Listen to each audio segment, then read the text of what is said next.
Hello, my spiritual soul siblings and my fellow Ascension rock climbers. Very excited to be connecting with you a little while today. I'm in Las Vegas and it sounds like it might be raining pretty soon. I hear some thunder. It's kind of rare, but it's kind of cool as well. So I want to share something with you today that I think is really quite remarkable. It's something my husband has shared with me. He's one of my wonderful spiritual teachers. He's exceedingly intuitive and one of my most important teachers for sure.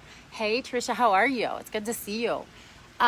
So as you know, I'm an artist. I'm a mandala artist, and my hair is a little messed up today. And you don't have to be an artist to maybe appreciate this. It's regardless of whether they like to create or not. So I was getting ready to paint a mandala. I went into my studio and was getting everything ready, and I came out and I said, Steve, do you think it's interesting watching these mandalas come to life? And he goes, it's really interesting watching you go through the process as you create them. And I didn't know what he meant, and I said, you're seeing a pattern? And he says, yes, I see a pattern. But I was too excited about painting my mandala to really get into that conversation at that point. So I ran out to my studio and started painting. I was having a really great time. And then it started to get uncomfortable. I was not liking what I was creating. And I came out a couple hours later and he goes, how's the mandala painting going for you? And I said, you know what? I hate it. It's so ugly. I want to stab it. I want to throw it in the lake. I want to burn it. I want to shred it. I want to destroy it. And he goes, oh, you're just in phase 2. It happens every time. I'm like, phase 2? It does? He goes, yeah, you have a pattern. You start with enthusiasm and excitement, and then you spiral down to this place of seems self-doubt and just loathing the situation. But if you keep going, you eventually get to a place of acceptance and peace. I was like, that's interesting. I had no idea. I mean, sometimes the people around us can see us a little more objectively than we see ourselves. And patterns are certainly something that can inform and support us if we can perceive them. So I went back into my studio and I was painting. Yeah, I just wanted to get a knife and just cut it up. I wanted to stab it. I wanted to beat it up. So I went in there and I thought about this. I'm in phase 2. So what can I do about this? If it happens every time, how can I deal with this? My teachers would say, how we relate to ourselves through any issue is the issue. Hello, Anna Butler. So how can I be with myself through this process in a way that is more comfortable? So I thought, well, let me get very present. I like the feeling of the paintbrush going into the paint. I like the feeling of it going onto the canvas. I may not like what I'm painting right now. It's kind of ugly, but let's just not even focus on that. Let's just try to enjoy the journey. So I got through the phase 2 more comfortably because I was aware that it happens. And I think phase 2s happen in our lives as human beings. We didn't leave heaven to come to heaven. We left heaven to come to earth, this reality of duality, and hopefully do the work that we can, that we're able to realign with our soul self and bring heaven to earth. But it's not easy. This is not an open book test on planet Earth. This is kind of a tough gig. So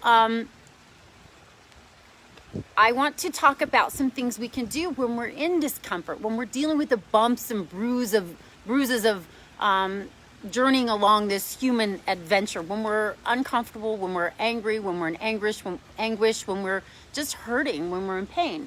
So some of the things that we can do while we're in phase 2 is get present. Contrast and joy, absolutely. And if we try to close off to one end of the spectrum, we close off to the other, and then we live this very narrow, gray life. So we want to open up. We want to learn from our pain. We want to learn how to be with ourselves through the discomfort that is sometimes being human on planet Earth.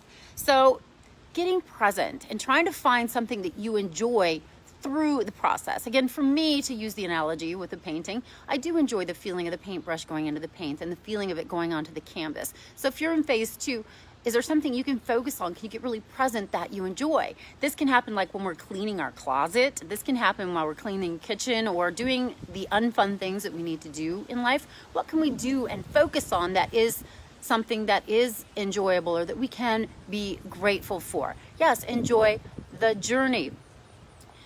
Something we can do is also redirect. We can redirect what we're doing for a little while, like take a break, go listen to some music, meditate, have a conversation with that something greater, ask an angel for support. I think angels exist for every reason. But we live on a planet of free will and choice. They're not going to inflict themselves on us without our invitation and consent. Maybe you can talk to an uplifter that is a human or a counselor. Take a nap. That's a really good one. Just kind of unplug, recharge. Figure out a way that you can be gentle and kind and nurturing to yourself. Have compassion for yourself. Because so often what I've found is when I have been in phase 2 in the past, and I had a phase 2 chapter that probably lasted 3 years, and really uncomfortable. I contemplated suicide because it was so, teachers would say, all of our pain comes from our perceived disconnection from God. Looking back, that was absolutely what my pain was. So how can we reconnect? How can we realign? Yes, slow down the thoughts. Another thing we can do is meditation or guided meditations. That changes the brain waves. Typically, our fear and discomfort comes from the beta brainwave state when the mind is moving too quickly. Taking a walk in nature is a really beautiful thing that we can do. Nature and the planet has the heartbeat and rhythm of alpha to theta. So when we slow down our brain waves from beta to alpha and theta, we start to come back to center. We start to realign with our soul and source. And that again is where we will find our healing and our comfort. So gratitude is a really great quality too. Focusing on what's good and right in your life. What is positive? What is your soul trying to learn? Sometimes I think our discomfort is really about building a spiritual muscle. What is it our soul wants us to learn or know? There's always an opportunity in our pain. There is purpose in our pain. If there wasn't, life would be a cruel joke. And I'm beyond believing that that's the case here. I think we are immensely and intensely loved by our Creator, but we have to want to participate in that relationship. So perhaps also checking in with your inner child. What I found for me is when I'm in discomfort, when I'm hurting, often there's a thread of energy that goes back to an earlier time in my life or a younger part of myself that is needing attention or affection or compassion or needs to have a conversation. So that's another really important part of the healing process for me. How can I reconnect and align with my higher self? How can I take care of my inner child? Who can I ask for support? Be it an angel, be it a human, be it a counselor. You don't have to do this alone. Alone is an illusion. The truest truth is we are all one. Yes, sometimes a hug is exactly what we need. I think if we hug more, we'll feel better. And that does change our physiology and our brainwave state too. If you can maybe hold a hug for like 2 minutes, it can seem like a long time, maybe longer. I think that's a really healing thing, to be comforted by another human being that is compassionate and kind. You know, we heal when we bring love and compassion to the places inside that hurt. And sometimes we need somebody maybe to witness us, to hold us. If you're getting too indulgent with your pain and hurts and heartaches, you might chase people away. So that's when I think finding a spiritual teacher or a counselor or a therapist. Yes, indeed, Allie, we all need to feel connected. We all need to feel seen and appreciated and understood. Years ago when I was in immense pain, my big phase 2 cycle, I was crying to God. I said, why doesn't anybody understand me? Why doesn't anybody appreciate me? Why doesn't anybody adore me? And God said, do you appreciate, understand, and adore yourself? And I was like, no, I don't. So that became an intention, to learn to adore and appreciate and respect and love myself. Hey, Maggie Sellers, happy Monday to you as well. So